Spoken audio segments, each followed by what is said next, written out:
अस्सलाम वालेकुम dear students. आज का जो हमारा टॉपिक रहेगा वो रहेगा ट्रांजिस्टर सर्किट कॉन्फ़िगरेशन, कि कैसे हम एक ट्रांजिस्टर को कंबाइन कर सकते हैं, यानी कि उसे अच्छी सी पोलैरिटी दे सकते हैं ताकि हमें कुछ आउटपुट मिले। तो हमारे पास तीन कॉम्बिनेशन होती है, यानी कि अगर हम देख लेंगे तो three types of circuit connection होते हैं, यानी कि हम एक ट्रांजिस्टर को तीन तरीकों से ज्वाइन कर सकते हैं, जिन्हें हम कॉन्फ़िगरेशन कहते हैं। Such that for operating A transistor, कि एक ट्रांजिस्टर को अच्छे से चलाना हो, उससे आउटपुट हासिल करना हो, तो उसके लिए हमारे पास तीन टाइप्स के कॉन्फ़िगरेशन होते हैं या कनेक्शन होते हैं। उनमें अगर हम देखेंगे तो सबसे पहले देखते हैं कॉमन बेस का मोड, और दूसरा होता है कॉमन इमिटर मोड, और तीसरा होता है कॉमन कलेक्टर। तो कॉमन जो यहाँ पे हमने वर्ड यूज किया है, जो टर्म कॉमन हम यूज कर रहे हैं, वो डिनोट करती है उस इलेक्ट्रोड को कि जो कॉमन होगा बोथ इनपुट और आउटपुट के लिए, यानी कि जिसे हम इनपुट भी देंगे और आउटपुट भी हासिल करेंगे। अगर हम यहाँ कॉमन बेस को एक्सप्लेन करने जाएंगे तो कॉमन बेस में क्या होगा कि जो टर्मिनल कॉमन है इट इज बेस, कि बेस को हमें इनपुट भी देना है और बेस से ही हमें आउटपुट भी ऑब्टेन करना है। अगर हम ऐसे ही कॉमन इमिटर मोड में देखेंगे तो इसमें कॉमन होगा इनपुट और आउटपुट के लिए इमिटर, और ऐसे ही अगर हम कॉमन कलेक्टर पे देखेंगे तो इनपुट और आउटपुट के लिए कॉमन होगा यहाँ कलेक्टर। तो यहाँ अगर हम देखेंगे, हमने एक पीएनपी ट्रांजिस्टर बनाया है। उस पीएनपी ट्रांजिस्टर में हमने क्या किया है कि जो हमारी बेस है इस वक्त, वो बोथ इनपुट के लिए और आउटपुट के लिए हमने कॉमन रखी है। यानी कि अगर हम यहाँ देखेंगे तो जो करंट हम देंगे वो इमिटर को देंगे, यानी कि हमें इनपुट करंट जो होगा, इनपुट करंट देंगे हम, जो इनपुट करंट होगा वो इमिटर करंट होगा, और जो हमें आउटपुट पे करंट मिलेगा it is collector current. But जो हम इनपुट सिग्नल देंगे, यानी कि जो हम इनपुट सिग्नल यहाँ देंगे, वो किस किस टर्मिनल को देना है, वो हमें इस वक्त यानी कि इमिटर और बेस को देनी है। यानी कि इनपुट सिग्नल हम यहाँ देंगे इमिटर और बेस को, बट जो आउटपुट सिग्नल यहां से ऑब्टेन होगी, तो आउटपुट सिग्नल ऑब्टेन होगी कहां से, कलेक्टर और बेस से। तो यहाँ इनपुट सिग्नल हम देंगे इमिटर और बेस को, जो आउटपुट सिग्नल है वो ऑब्टेन करेंगे हम यहाँ से कलेक्टर और बेस से। तो बेस दोनों में यूज हो रही है, तो base is a common terminal here. तो यहाँ इसीलिए मैंने कहा था कि जो टर्म कॉमन हम यूज कर रहे हैं, इट मीन्स कि ये कॉमन होगा ये electrode for both input and output. तो ऐसे ही अगर हम देखेंगे आप कॉमन इमिटर मोड में, तो कॉमन इमिटर मोड में फिर से हमने एक पीएनपी ट्रांजिस्टर लिया है। तो इनपुट का किसे देंगे हम, यानी कि इनपुट सिग्नल हमें देनी है बेस और इमिटर को, क्योंकि ये इमिटर जो है इस वक्त कॉमन है। यानी कि इनपुट सिग्नल जो है वो इनपुट सिग्नल हमें देनी है इस वक्त बेस, एंड किसे देनी है, इमिटर को। और जो आउटपुट सिग्नल हम ऑब्टेन करेंगे, आउटपुट हम ऑब्टेन करेंगे कलेक्टर से एज वेल एज इमिटर से। तो जो आउटपुट सिग्नल होगी वो किस किस से ऑब्टेन होगी, कलेक्टर से और इमिटर से। तो दोनों में यहां भी इमिटर आ रहा है और यहां भी इमिटर आ रहा है, तो here this means common emitter mode. But इसमें इनपुट करंट क्या होगा, इसमें इनपुट करंट होगा बेस करंट, क्योंकि हम इनपुट करंट जो देंगे वो बेस से ऑब्टेन होगा, यानी कि इनपुट करंट जो होगा वो बेस करंट होगा। बट जो आउटपुट करंट होगा वो होगा कलेक्टर करंट, तो वो होगा कलेक्टर करंट। तो और जो हमारे यहाँ, क्योंकि यहाँ पे इमिटर जो कॉमन है इसीलिए इनपुट करंट बेस करंट होगा, कॉमन इमिटर है तो कलेक्टर करंट आउटपुट करंट होगा। इसी तरीके से अगर हम कॉमन कलेक्टर को देखेंगे तो ये रहा हमारा इस वक्त इमिटर, और इसमें ये था कलेक्टर, और ये रहा हमारा कलेक्टर। तो क्या करेंगे, इनपुट सिग्नल हम इस वक्त फिर से देंगे, इनपुट जो है वो किस किस को देना है, बेस और कलेक्टर को, यानी कि बेस एंड कलेक्टर। और जो आउटपुट हम ऑब्टेन करेंगे वो करेंगे हम इमिटर एंड कलेक्टर से। तो फिर से यहां भी कलेक्टर आ रहा है, यहां भी कलेक्टर आ रहा है, तो कॉमन इस वक्त कलेक्टर है। बट कलेक्टर जो कॉमन है, तो करंट जो हम देंगे तो इनपुट करंट होगा बेस का करंट, और जो आउटपुट करंट होगा वो होगा इस वक्त इमिटर करंट। तो इस तरह से हमें मिलते हैं अगर हमें इस फॉर ऑपरेटिंग ए ट्रांजिस्टर, इस ट्रांजिस्टर को ऑपरेट करने के लिए हमारे पास तीन मोड्स होते हैं, या हम कॉमन बेस लेंगे, कॉमन इमिटर लेंगे, या कॉमन कलेक्टर लेंगे। बट आउट ऑफ दीज अगर हम यहां से देखेंगे तो ये जो है कॉमन बेस और कॉमन कलेक्टर, यानी कि अगर हम इन दोनों को देखेंगे तो ये रियरली यूज्ड होते हैं, यानी कि बहुत कम यूज होते हैं। जब हम ट्रांजिस्टर कॉन्फ़िगरेशन में देखते हैं तो ये और ये रियरली यूज होते हैं। बट जो ये कॉमन इमिटर वाला मोड होता है, कॉमन इमिटर वाला मोड सबसे ज्यादा यूज होता है, क्योंकि अब पहले जो मैंने पहले लेक्चर पढ़ाया था कि हमारे पास जो ट्रांजिस्टर के डिवाइसेस यानी कि जो सेमीकंडक्टर डिवाइसेस हमारे पास रहेंगे, सेमीकंडक्टर डिवाइसेस से हम डायोड्स बना सकते हैं। डायोड्स को थोड़ा एक्सटेंड किया तो हमें मिले ट्रांजिस्टर्स। अब इस ट्रांजिस्टर को थोड़ा एक्सटेंड कर लेंगे, यानी कि इसे एक्सटेंड नहीं करना है, बल्कि ये जो कॉमन इमिटर वाला मोड है ये हमें यहां से देगा एम्पलीफायर्स। ये भी दोनों एम्पलीफायर्स बनाते हैं, बट जो यहाँ एम्पलीफायर हम पढ़ेंगे यानी कि हमारे सिलेबस में है जो कॉमन इमिटर मोड वाला, उससे हम एम्पलीफायर्स बनाएंगे और उसके बाद उसी से हम ऑसिलेटर्स बनाते हैं। तो आज जो हम पढ़ने जा रहे हैं अब हमारे पास ये कॉमन इमिटर वाला मोड है जो हमें पढ़ना है। अब इसके कैरेक्टरिस्टिक्स पहले पढ़ेंगे हम। जैसे कि पहले ही मैंने कहा था कि डायोड में जब हम कैरेक्टरिस्टिक्स पढ़ते थे या ट्रांजिस्टर में पढ़ेंगे या किसी भी डिवाइस में पढ़ते हैं तो कैरेक्टरिस्टिक्स होते हैं एक ग्राफ, जो ग्राफ हम प्लॉट करते हैं करंट वर्सेस वोल्टेज की। तो यानी कि एक ग्राफ प्लॉट करते हैं, करंट देखते हैं कि कितना निकलेगा, वोल्टेज हमने कितनी अप्लाई की थी। तो अब जब जो हम कैरेक्टरिस्टिक्स पढ़ेंगे वो पढ़ेंगे इस common emitter configuration of transistor के कैरेक्टरिस्टिक्स। तो अब हम यहां से पढ़ेंगे common emitter characteristics of A transistor, यानी कि अब मोड कौन सा है, अब कॉमन है इमिटर, तो इसके कैरेक्टरिस्टिक्स क्या होंगे। तो पहले ही कहा था कि एक ग्राफ करेंगे प्लॉट हम किसके दरमियान की, जो हम वोल्टेजेस देंगे, यानी कि इस वक्त हमारे पास दो वोल्टेजेस होंगी। इनपुट वोल्टेज होगी इमिटर बेस की और जो वोल्टेज यहां से होगी तो कलेक्टर इमिटर वोल्टेज होगी। तो दो वोल्टेजेस है हमारे पास, तो दो करंट्स भी बनेंगे। तो अभी कहा था कि जो इनपुट करंट होगा वो बेस करंट होगा और जो आउटपुट करंट होगा वो कलेक्टर करंट होगा, क्योंकि जो दूसरा अभी हम पढ़ा रहे थे तो बेस करंट इनपुट करंट होगा और कलेक्टर करंट आउटपुट होगा। बट इनपुट जो है, इनपुट हम दे रहे हैं इस वक्त बेस और इमिटर को, और आउटपुट कर रहे हैं ऑब्टेन हम कलेक्टर और इमिटर से। तो that is why it is a common emitter, that common emitter mode. तो जो हमारे पास वोल्टेजेस है, हमारे पास दो करंट है, बेस करंट और कलेक्टर करंट। जिस वक्त क्या है कि हमारे पास कॉमन टर्मिनल है, किस कौन है, इमिटर है for both input and output. तो इनपुट के लिए भी इमिटर कॉमन है और आउटपुट के लिए भी इमिटर कॉमन है। तो इस तरह से हमें इसमें मिलेंगे दो टाइप्स के कैरेक्टरिस्टिक्स। एक होंगे इनपुट कैरेक्टरिस्टिक्स, यानी कि इनपुट कैरेक्टरिस्टिक्स। इनपुट कैरेक्टरिस्टिक्स में क्या हम देखेंगे कि हम कितनी इमिटर बेस वोल्टेज चेंज करेंगे, यानी कि जो हमारी VEB है, तो इससे क्या होगा इमिटर बेस वोल्टेज से, तो इससे बेस करंट चेंज होगा IB। तो इनके दरमियान हम देखेंगे रिलेशन कि क्या होगा जब इमिटर बेस वोल्टेज जो है वो चेंज करेंगे और बेस करंट चेंज होगा। बट उस वक्त कांस्टेंट क्या होना चाहिए, क्योंकि हम इनपुट दे रहे हैं इमिटर बेस वोल्टेज। तो इनपुट करंट जो होगा वो होगा IB, that is why they are called input characteristics. तो कांस्टेंट क्या होना चाहिए, output voltage that is VC, collector emitter voltage जो है वो कांस्टेंट होनी चाहिए। तो हमारे पास क्या है, हमारे पास इस वक्त एक बैटरी है, दैट इज B1 बैटरी, जिसका नेगेटिव टर्मिनल ऐसे है और पॉजिटिव टर्मिनल ऐसे। तो जो इसका करंट निकलेगा वो इस रजिस्टर से पास होके जाएगा। तो उससे क्या होगा कि हमने पहले ही कहा था कि इमिटर यानी कि इस वक्त ये क्या है, PNP ट्रांजिस्टर। तो ये इस वक्त पॉजिटिव टर्मिनल से कनेक्ट P होगा और N जो बेस है it is connected to negative terminal of the battery. ऐसे ही जो कलेक्टर हो वहां हम रिवर्स बायसिंग कर लेंगे, यानी कि जो P है इट इज नेगेटिव टर्मिनल और जो N है वो पॉजिटिव टर्मिनल से कनेक्ट होगा। तो अब हम क्या देखेंगे कि जो इनपुट कैरेक्टरिस्टिक्स वैरी होंगे, यानी कि अगर हम देखेंगे तो ये इनपुट कैरेक्टरिस्टिक्स VEB और IB का क्या होगा। तो बट जो IB यानी कि base current it is in micro amperes, ये माइक्रो एम्पियर्स में है।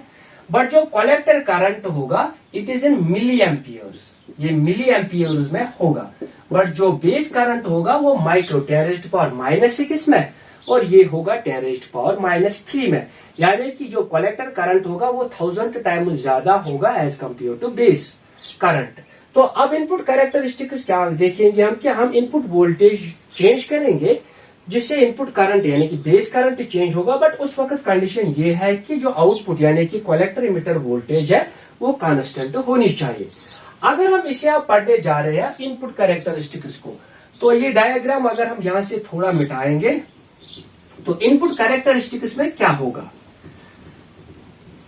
तो नंबर फर्स्ट, अगर हम पहले फिक्स कर लेंगे यानी कि VCE को, यानी कि जो हमारी कलेक्टर इमिटर वोल्टेज है उसे फिक्स कर दो, यानी कि एट ए पर्टिकुलर वैल्यू पे रख दो, से हम कहेंगे कि हमने इसे रखा -0.1 वोल्ट, इतनी हमने दी यानी कि collector emitter voltage.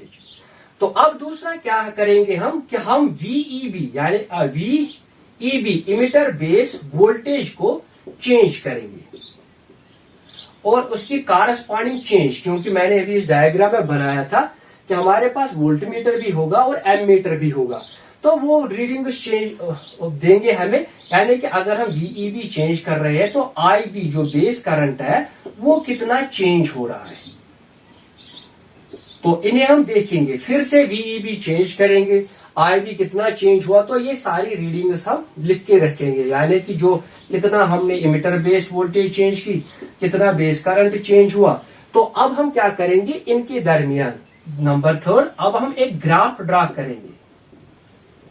Graph draw करेंगे VEB emitter base voltage and base current के दरमियान।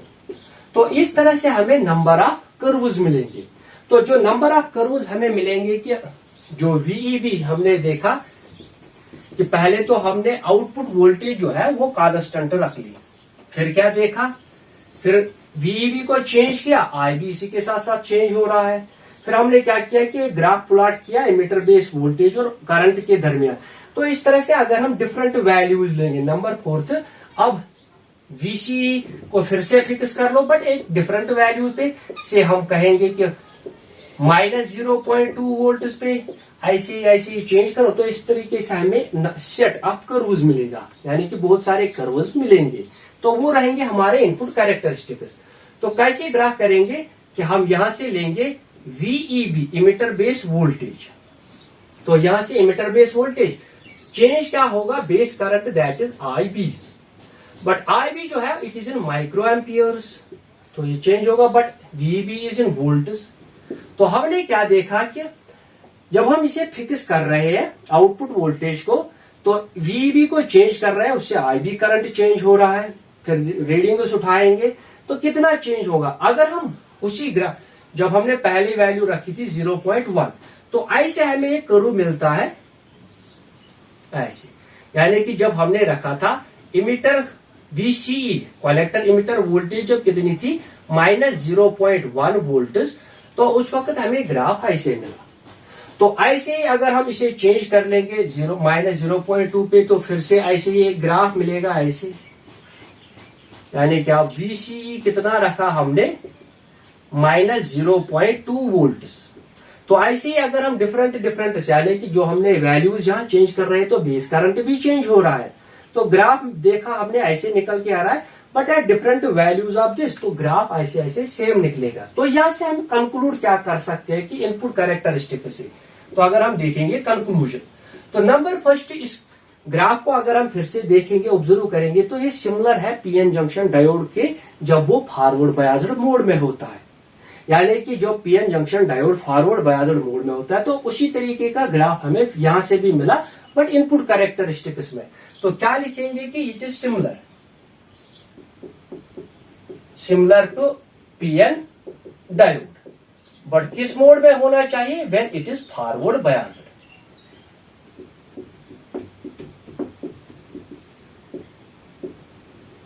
तो अगर हमने फॉरवर्ड बायस किया है एक PN जंक्शन डायोड को, तो जैसे उसके कैरेक्टरिस्टिक्स होते हैं, जैसे उसका ग्राफ होता है कि यानी कि पहले पोटेंशियल के खिलाफ जो एक्सटर्नल बैटरी होती है उसे बैरियर पोटेंशियल को कम करना होता है, तो उस वक्त तक करंट नहीं होता है। जब हमारे पास एक वोल्टेज आती है जिसे हम कहते हैं नी वोल्टेज, तो नी वोल्टेज के बाद करंट इंक्रीज होता है।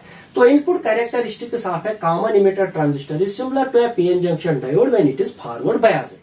तो नंबर 2 कंक्लूजन हम यहां से क्या निकालेंगे, नंबर 2 कंक्लूजन है कि अगर हम अब फिक्स करेंगे किसे, यानी कि इनपुट वोल्टेज को, यानी कि अगर हम फिक्स्ड रखेंगे इनपुट वोल्टेज यानी कि V जो हमारे पास इमिटर और बेस की फिक्स VEB, अगर हम इसे फिक्स करेंगे और कलेक्टर इमिटर वोल्टेज को चेंज कर रहे हैं, यानी कि फिक्स्ड रखी हमने इनपुट वोल्टेज, अगर हम चेंज करेंगे, किसे चेंज करना है, change VCE collector emitter voltage को चेंज कर, अगर हम इसे इंक्रीज कर रहे हैं तो जो बेस करंट है तो बेस करंट डिक्रीज हो रहा है और वाइस वर्सा।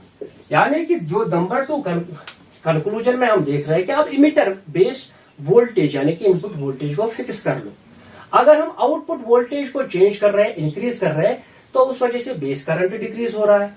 यानी कि अगर हम यहां देखेंगे -0.2, उससे कम लेंगे 0.1, तो हम देख रहे हैं कि जो बेस करंट है यानी कि बेस करंट की वैल्यू वो चेंज होती है।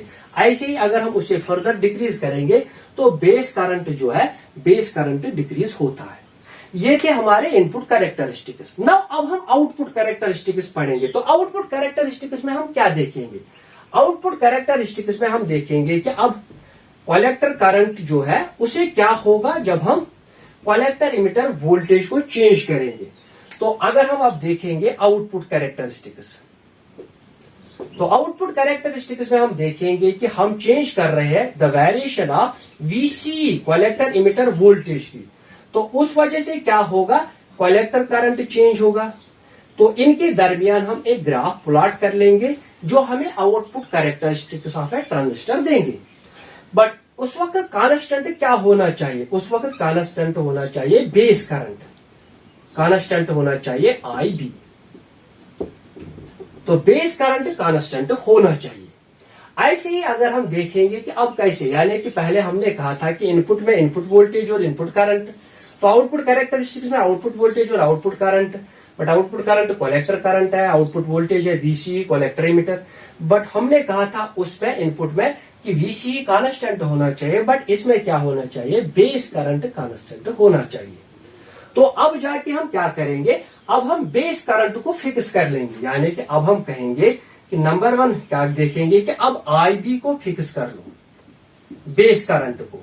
बट वो बेस करंट कितनी वैल्यूज में होता है, it is in micro amperes. तो से बेस करंट को हम रखेंगे 10 माइक्रो एम्पियर्स। अब बेस करंट हमने इतना रखा, अब किसे चेंज करना है, अब करना है चेंज कलेक्टर इमिटर वोल्टेज को। तो उससे क्या चेंज होगा, उससे कलेक्टर करंट चेंज होगा, IC चेंज होगा।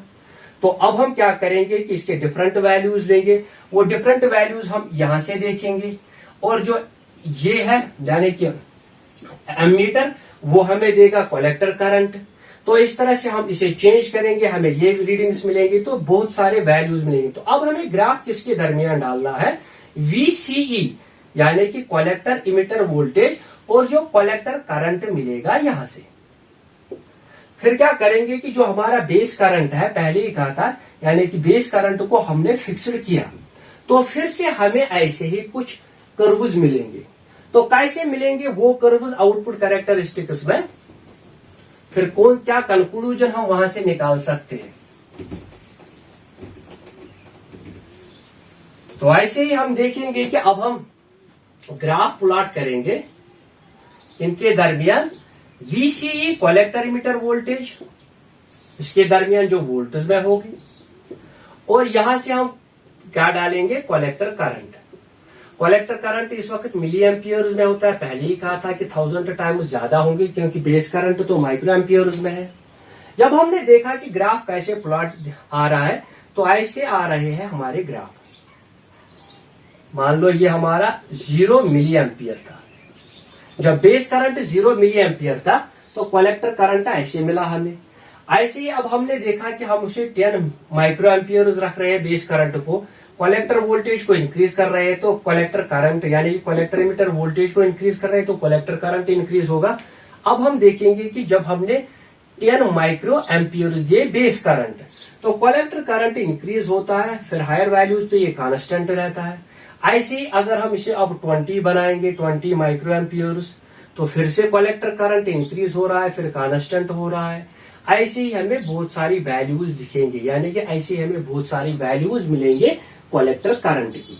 बट एक बात का ध्यान रखना कि जो ये बेस करंट IB है, ये बेस करंट अगर माइक्रो एम्पियर्स में है, तो अगर कलेक्टर करंट उस वक्त हम देखेंगे तो कलेक्टर करंट 1000 टाइम्स ज्यादा होगा as compare to base current से।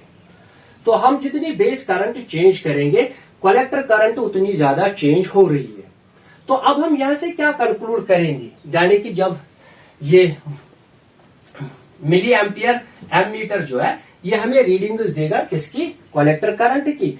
VCE यानी कि वो किसके वैल्यूज देगी, कलेक्टर एमीटर वोल्टेज की। तो अब हम यहाँ आउटपुट कैरेक्टरिस्टिक्स में कंक्लूड क्या करेंगे, तो कंक्लूजन में हम दिखेंगे कि नंबर फर्स्ट कंक्लूजन,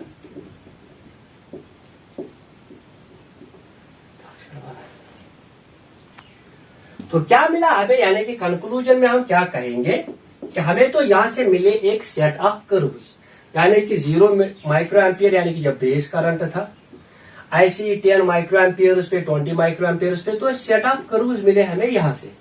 तो कंक्लूजन में हम देखेंगे क्या कि अगर हम एक गिवन बेस करंट ले रहे हैं, यानी कि IB 0 माइक्रो एम्पियर या IB हम लिख रहे हैं 10 या ऐसे ही 20 लिख रहे हैं IB बेस करंट, तो अगर गिवन बेस करंट है तो कलेक्टर करंट का क्या होता है, तो कलेक्टर करंट यानी कि जो IB है वो तो IC कलेक्टर करंट है, IC इंक्रीज हो रहा है विथ किसके साथ, VC कलेक्टर इमिटर वोल्टेज के साथ। यानी कि अगर हम कलेक्टर इमिटर वोल्टेज इंक्रीज कर रहे हैं तो कलेक्टर करंट भी इंक्रीज हो रहा है, बट ये अभी फिक्स्ड है, हमने अभी इसे फिक्स्ड रख लिया है। देखते हैं यहां से, मान लो हमने यहां से 10 मिली एम्पियर माइक्रो एम्पियर्स लिए हैं बेस करंट को, तो फिक्स्ड है। तो क्या होता है कि जब हम VCE को बढ़ा रहे हैं, यानी कि यहां से बढ़ा रहे हैं इसे, तो कलेक्टर करंट भी यहां से बढ़ रहा है, यानी कि पहले तो ये रैपिडली इंक्रीज हो रहा है for small values of VCE, ये तो रैपिडली इंक्रीज हो रहा है यहां तक। फिर जब हायर वैल्यूज ले रहे हैं तो ये कांस्टेंट बन रहा है, यानी कि ये वाली प्रॉपर्टी जो है, ये वाली प्रॉपर्टी इस ट्रांजिस्टर को एक एम्पलीफायर में कन्वर्ट करती है। जब हम एम्पलीफायर पढ़ाएंगे तो उस वक्त हम देखेंगे यहां से तो हमने 10 माइक्रो एम्पियर्स दिए, बट यहां से हमें मिल रहे हैं मिली एम्पियर्स में, यानी कि ये तो 1000 टाइम्स इसे इंक्रीज कर रहा है। तो क्या कंक्लूजन हम देख रहे हैं कि किसी भी फिक्स्ड बेस करंट पे अगर हम देख रहे हैं VC को इंक्रीज कर रहे हैं तो IC इंक्रीज हो रहा है, बट रैपिडली, तो ये रैपिडली इंक्रीज हो रहा है, बट फॉर स्मॉल वैल्यूज, यानी कि स्मॉल वैल्यूज तक ये रैपिडली इंक्रीज हो रहा है, यहां तक तो ये इंक्रीज रैपिडली हुआ। फिर उसके बाद एट हायर वैल्यूज, तो ये थे एट इंक्रीज हो रही है स्मॉल वैल्यूज पे। अगर हम इसी को अब लेंगे लार्ज वैल्यूज, यानी कि इसे और बढ़ाएंगे, तो क्या होता है कि जो IC है वो तो कांस्टेंट हो रहा है अब, यानी कि अब हमें वो कांस्टेंट मिल रहा है। तो पहले क्या देखा हमने कि स्मॉल वैल्यूज ऑफ VCE पे तो ये जो कलेक्टर करंट है रैपिडली इंक्रीज हो रहा है, बट उस वक्त फिक्स्ड है बेस करंट है, क्योंकि इन आउटपुट कैरेक्टरिस्टिक्स में इसे फिक्स्ड रखना है। बट जब हमने इसे लार्जर वैल्यूज दिए, यानी कि इससे बियॉन्ड वैल्यूज दे रहे हैं, तो ये फिर कांस्टेंट बनता जा रहा है। तो ये थी पहली कंक्लूजन। अब नंबर 2 कंक्लूजन, अब अगर हम क्या करेंगे कि जो हमारी VCE है, यानी कि VCE आउटपुट वोल्टेज, अब इसी को फिक्स कर दो। अब अगर हम इसे फिक्स कर रहे हैं, मान लो हमने यहां पे एक वैल्यू ली इसकी, तो इसे अब हम फिक्स्ड रख लेंगे, तो क्या होगा कलेक्टर करंट का, यानी कि कलेक्टर करंट हायर होगा, ज्यादा हो रहा है जितना ज्यादा बेस करंट हो रहा है। यानी कि अब हमने VCE को फिक्स किया, अब हम देख रहे हैं for a given value of VCE, तो क्या देख रहे हैं कि जो हमारी कलेक्टर करंट है, ये वाली करंट जो यहाँ कांस्टेंट हो रही है, तो जितनी बेस वैल्यू हमने बेस वैल्यू नी 0 माइक्रो एम्पियर्स, उस पे इतनी वैल्यू मिली, हमने फिर 10 माइक्रो एम्पियर्स लिए तो फिर इंक्रीज हुआ। यानी कि जितने हम हायर वैल्यूज ले रहे हैं, कलेक्टर करंट जो है हायर है for higher values of base current. जितना हम IB को हायर कर रहे हैं, ज्यादा कर रहे हैं, उतना तो हमें कलेक्टर करंट ज्यादा मिल रहा है। पहले 0 पे इतना मिला, फिर 10 पे इतना मिला हमें, 20 पे उससे ज्यादा, तो 30 पे उससे ज्यादा मिल रहा है, यानी कि हायर हो रहा है कलेक्टर करंट जब हम बेस करंट को इंक्रीज कर रहे हैं। तो विद बेस करंट, अगर हम बेस करंट इंक्रीज करेंगे तो कलेक्टर करंट ज्यादा होगा अगर हम फिक्स्ड वो रख लेंगे। बट अगर हम फिक्स्ड बेस करंट को रख रहे हैं तो पहले रैपिडली इंक्रीज हो रहा है, फिर कांस्टेंट होता है। तो इस तरह से हमें मिलेंगे दो टाइप्स के रेजिस्टेंस इस ट्रांजिस्टर में। तो एक होंगी इनपुट रेजिस्टेंस और दूसरी होगी आउटपुट रेजिस्टेंस। तो इनपुट रेजिस्टेंस हम क्या होगी, यानी कि जो इनपुट रेजिस्टेंस होगी, तो इनपुट रेजिस्टेंस होगी small change in input voltage, यानी कि आर आई से अगर हम इसे डिनोट करेंगे तो किसके बराबर होगी, small change in input voltage. वो कौन थी, बेस एंड इमीटर वोल्टेज। तो चेंज कौन हो रहा था करंट, उसमें बेस करंट चेंज हो रहा था, आई भी चेंज हो रहा था। अगर हम ऐसे ही देखेंगे आउटपुट रेजिस्टेंस, यानी कि जो हमारी आउटपुट रेजिस्टेंस होगी, तो आउटपुट रेजिस्टेंस आर ओ लिखेंगे, वो होगी कि आउटपुट रेजिस्टेंस स्मॉल चेंज, कितनी चेंज आ रही है आउटपुट वोल्टेज में, आउटपुट वोल्टेज कितनी है, कौन सी है, कलेक्टर इमीटर, और आउटपुट करंट कौन सा है, कलेक्टर करंट आईसी। तो इसमें से हम देख रहे हैं कि यहां पे अगर हम इनपुट पे देखेंगे तो बेस करंट चेंज होता है, तो ये कंटिन्यूअसली चेंज होती है, कंटिन्यूअसली चेंजेस। और जो आउटपुट वोल्टेज है, यानी कि उसे भी हम चेंज कर रहे हैं, तो कलेक्टर करंट चेंज होता है, पहले रैपिडली चेंज होता है, फिर ये कांस्टेंट बनता है। तो पहले ये चेंज होगी, फिर उसके बाद क्या होता है कि कलेक्टर करंट तो यहां से कांस्टेंट मिल रहा है, तो ये चेंज नहीं होगा, बट ये चेंज हो रही, तो ये कंटिन्यूअसली चेंज नहीं होगी। यानी कि एट अ टाइम जब कलेक्टर करंट कांस्टेंट बनेगा, इतनी भी हम वोल्टेज इंक्रीज कर रहे हैं, बट रेजिस्टेंस फिर फिक्स्ड होगी, यानी कि ये तो फिर अगर देखेंगे हम इसे चेंज करें, बट यहाँ कोई चेंज नहीं आ रही। बट यहाँ हम देख रहे थे कि ये कंटिन्यूअसली चेंज होगी इनपुट रेजिस्टेंस, और आउटपुट रेजिस्टेंस कंटिन्यूअसली चेंज नहीं होगी, क्योंकि कलेक्टर करंट सर्टेन वैल्यूज के बाद क्या होता है कि वो उसे कांस्टेंट बनता है कलेक्टर करंट। तो यहां तक हमने आज पढ़ाया कि जो हमारे कॉमन मोड्स होंगे ट्रांजिस्टर के, कि किस मोड में हम उसे यूज कर सकते हैं। तो हमने देखा हमारे पास कॉमन बेस होती है, कॉमन इमिटर होता है और कॉमन कलेक्टर होता है। बट जो हमारे सिलेबस में था वो है कॉमन इमिटर टाइप्स, यानी कि कॉमन इमिटर होगा जो इनपुट के लिए भी कॉमन होगा और आउटपुट भी के लिए भी कॉमन होगा।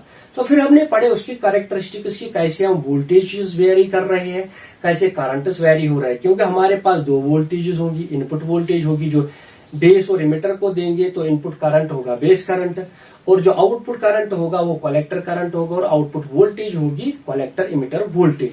तो इस तरह से हमने देखा कि हमें कैसे कैसे ग्राफ मिलते हैं, कि इनपुट पे कैसे ग्राफ मिलेगा, जैसे वो सिंपल ऑर्डिनरी डायोड का होगा जब वो फॉरवर्ड बायस्ड मोड में होगा, बट आउटपुट कैरेक्टरिस्टिक्स हमें ऐसे सेट ऑफ कर्व्स मिलते हैं। तो ये जो कर्व, यानी कि ये जो आउटपुट प्रॉपर्टीज है, ये इस वजह से हम देखेंगे कि कैसे एक ट्रांजिस्टर कन्वर्ट होता है अब एम्पलीफायर में, क्योंकि बेस करंट तो स्मॉल अगर हम चेंज कर रहे हैं माइक्रो एम्पियर्स में, पर जो कलेक्टर करंट मिल रही है वो हमें मिली एम्पियर्स में मिल रही है, यानी कि इससे ज्यादा 1000 टाइम्स। तो उम्मीद करते हैं कि यहाँ तक आपको सब समझ में आया होगा। अगर कहीं पे भी कोई डाउट हो तो कमेंट्स में कह देना।